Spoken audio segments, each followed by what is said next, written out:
Break के बाद आपका स्वागत है। उत्तर प्रदेश में स्वास्थ्य सेवाओं को लेकर बड़ी खबर आ रही है। यूपी में मेडिकल कॉलेज में बंद पर भर्तियां निकाली गई हैं और मेडिकल कॉलेज में 58,961 पदों पर ये भर्तियां निकाली गई हैं। नए मेडिकल कॉलेज सुपर स्पेशलिटी संस्थानों के लिए भर्ती होगी। डॉक्टर, पैरामेडिकल स्टाफ और लिपिक संवर्ग के पदों पर भर्तियों को मंजूरी दी गई है। दरअसल राजकीय मेडिकल कॉलेज में 45,000 से ज्यादा पदों पर भर्ती होनी है। साथ ही सुपर स्पेशलिटी संस्थानों के लिए 10,042 पदों का सृजन किया है। तो यानी कि बम्पर भर्ती होने जा रही है स्वास्थ्य क्षेत्र में। बड़ी खबर है, मैनपुरी उपचुनाव को लेकर इस वक्त की सपा की शिकायत पर केंद्रीय चुनाव आयोग ने जवाब मांग लिया है।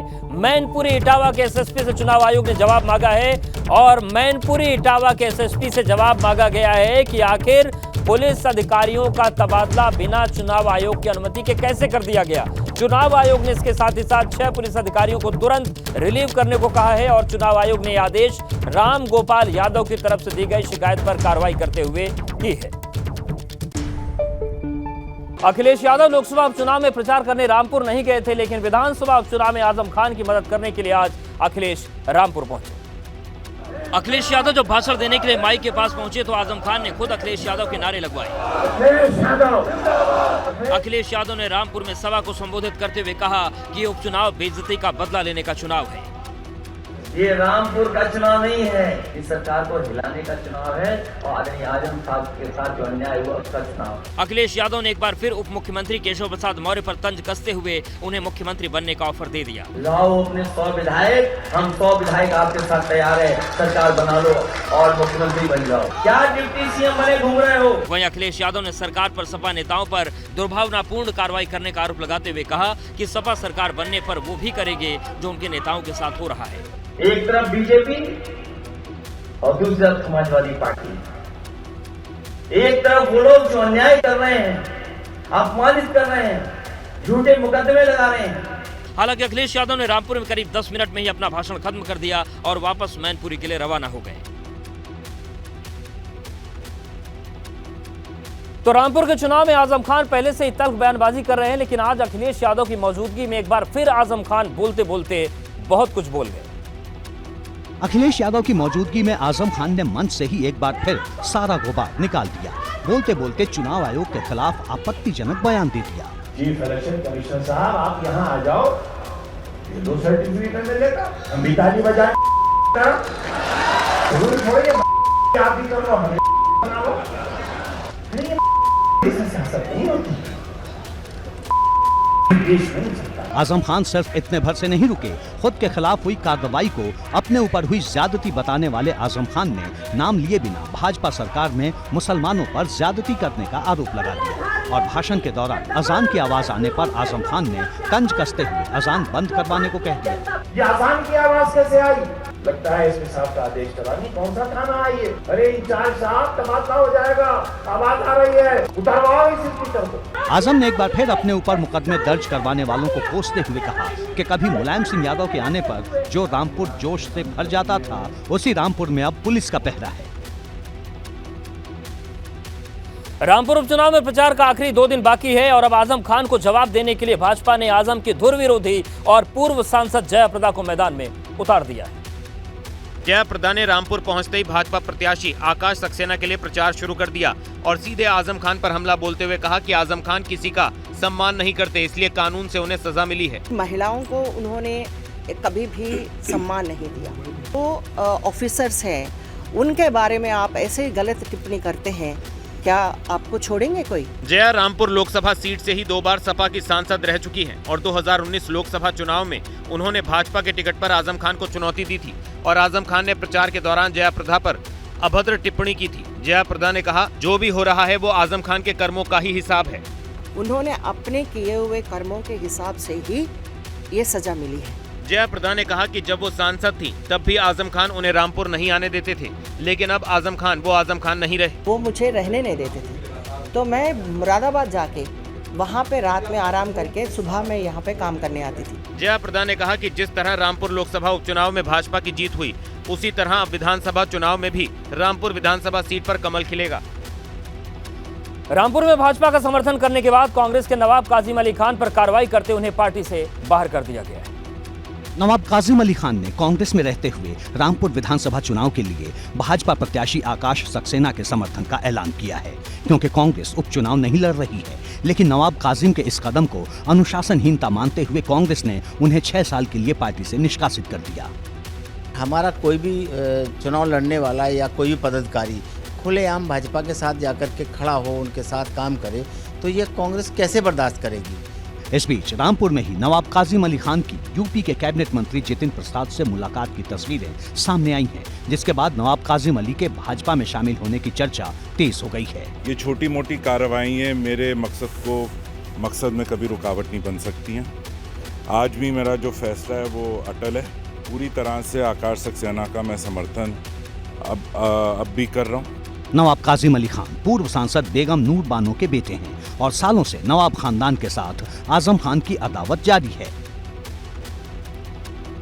उत्तर प्रदेश में हो रहे उपचुनाव में सरकारी तंत्र पर भेदभाव और तरफदारी करने के सपा के इल्जाम के बाद सुरक्षा चाक चौबंद कर दी गई। प्रशासन की तरफ से रामपुर की सुरक्षा में भारी इजाफा कर दिया गया है। पुलिस टीम के अलावा रामपुर में पीएसी, होमगार्ड के जवानों के साथ साथ चप्पे चप्पे पर बीएसएफ के जवानों को तैनात कर दिया गया है। रामपुर उपचुनाव में जहां नेता जो है चुनाव प्रचार में जुटे हुए हैं, तो वहीं चुनाव आयोग ने रामपुर में निष्पक्ष चुनाव कराने के लिए बीएसएफ के जवानों को उतार दिया है। आजम खान ने मांग की थी कि रामपुर में चुनाव निष्पक्ष कराने के लिए सेना को भेजा जाए, और आप देख सकते हैं कि जो बीएसएफ के जवान हैं वो रामपुर में चप्पे चप्पे पर इसी तरह से नजर रखे हुए हैं। दरअसल समाजवादी पार्टी की तरफ से लगातार आरोप लगाए जा रहे हैं कि मैनपुरी लोकसभा, रामपुर और खतौली विधानसभा सीटों पर निष्पक्ष चुनाव नहीं कराए जाएंगे। रामपुर में पुलिस प्रशासन का काम मतदान कराना नहीं है, लोगों को मतदान से रोकना। सपा नेता आजम खान भी कुछ ऐसा ही आरोप लगा चुके हैं। उन्होंने पुलिस प्रशासन पर उत्पीड़न का आरोप लगाते हुए कहा कि उनके कई समर्थकों के घरों में दरवाजे तक तोड़ दिए गए। तो बुधवार को सपा के राष्ट्रीय महासचिव रामगोपाल यादव ने नई दिल्ली में निर्वाचन आयोग के मुख्यालय में जाकर चुनाव आयोग को ज्ञापन भी दिया था।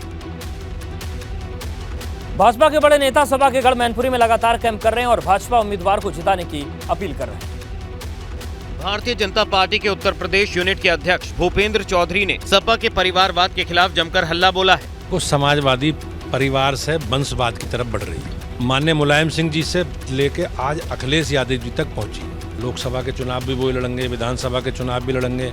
शिवपाल जी के पास कोई रास्ता नहीं है, क्योंकि वो जानते हैं कि समाजवादी पार्टी में वंशवाद की परंपरा। भाजपा ने मैनपुरी में डिम्पल यादव को हराने के लिए भाजपा ने 6 मंत्री मैदान में उतार दिए हैं। अजीत पाल, राकेश सचान, असीम अरुण, प्रतिभा शुक्ला, जयवीर सिंह, संदीप सिंह को मैनपुरी लोकसभा उपचुनाव में रघुराज शाक्य को जिताने की जिम्मेदारी दी है। इसके अलावा भाजपा की तरफ से यूपी के डिप्टी सीएम केशव प्रसाद मौर्य ने भी समाजवादी पार्टी के खिलाफ मोर्चा खोल दिया है। चुनावी चाचा, छोटे नेता, उनको चुनावी चाचा बना लिए और चुनावी चाचा ने उनको छोटे नेता बना लिया, लेकिन जनता उनको कुछ नहीं बनाने वाली है, क्योंकि वो दोनों के बारे में जानती है। मैनपुरी की सीट सिर्फ सपा के लिए ही नहीं बल्कि भाजपा के लिए भी प्रतिष्ठा बन गई है।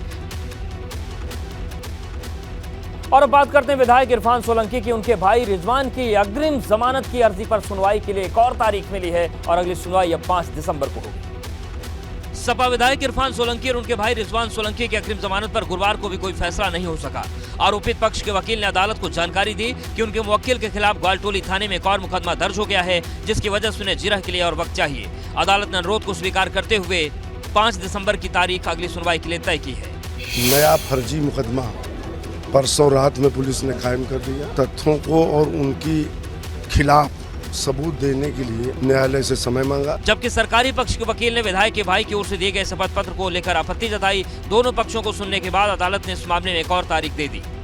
अभियोजन पक्ष की ओर से 340 से पिछले प्रार्थना पर इसलिए दाखिल किया गया है कि कोई भी व्यक्ति न्यायालय में झूठा शपथ पत्र देता है उस संबंध में कार्रवाई की जाए, क्योंकि वो स्वयं चावा के विधायक नहीं, उनके भाई विधायक हैं। दरअसल सपा विधायक इरफान सोलंकी और उनके भाई रिजवान सोलंकी के खिलाफ जाजमऊ थाने में 8 नवंबर को एक मुकदमा दर्ज हुआ था। एक महिला ने आरोप लगाया है कि विधायक और उनके भाई उसके प्लॉट पर कब्जा करना चाहते हैं। 7 नवंबर को प्लॉट में बनी झोपड़ी में भी आग लगा दी गई थी। शोहरतगढ़ से अपना दल के विधायक और उनकी पत्नी ने मीडिया के सामने आकर अपनी भड़ास निकाली और जिला प्रशासन पर बेहद गंभीर आरोप लगाए। शोहरतगढ़ के विधायक विनय वर्मा और उनकी पत्नी बबीता वर्मा आज मीडिया के सामने आए और उन्होंने बढ़नी नगर पंचायत के मतदाता सूची से नाम काट दिए जाने का आरोप लगाते हुए प्रशासन पर गंभीर आरोप लगाए और कार्यशैली को कटघरे में खड़ा किया। विधायक ने कहा कि पत्नी का नाम पहली लिस्ट में शामिल होता है, लेकिन दूसरी लिस्ट में बेवजह आपत्ति जाहिर कर नाम काट दिया जाता है। विधायक का कहना है कि बढ़नी नगर पंचायत के वार्ड नंबर 6 में पहली बार जब लिस्ट जारी हुआ तो उसमें उनकी पत्नी का नाम शामिल था। ये मेरे साथ जिलाधिकारी महोदय क्यों कर रहे हैं, ये आपको वही बताएंगे। मेरे साथ ये मामला है, मैं हर बात को आवाज उठा देता हूँ। ये मेरा एक अच्छा मान लीजिए क्या बुरा मान लीजिए, मैंने अपने क्षेत्र की जनता की सारी आवाज उठाता हूँ और ये आवाज उठने की इनको पसंद नहीं आती हो तो ये इनका है। विधायक की पत्नी बबीता शर्मा ने सीधा डीएम की कार्यशैली पर सवाल उठाया, साथ ही शोहरतगढ़ के एसडीएम को भी लपेटे में लिया। जब मेरा पहली बार लिस्ट में नाम आया तो उसके अगले दिन बाद मैंने देखा घर के बाहर आपत्ति दिखाई गई, नोटिस चिपकाया गया कि यहाँ की नागरिक नहीं है। जाहिर है वोटर लिस्ट के नाम पर विधायक और प्रशासन आमने सामने है।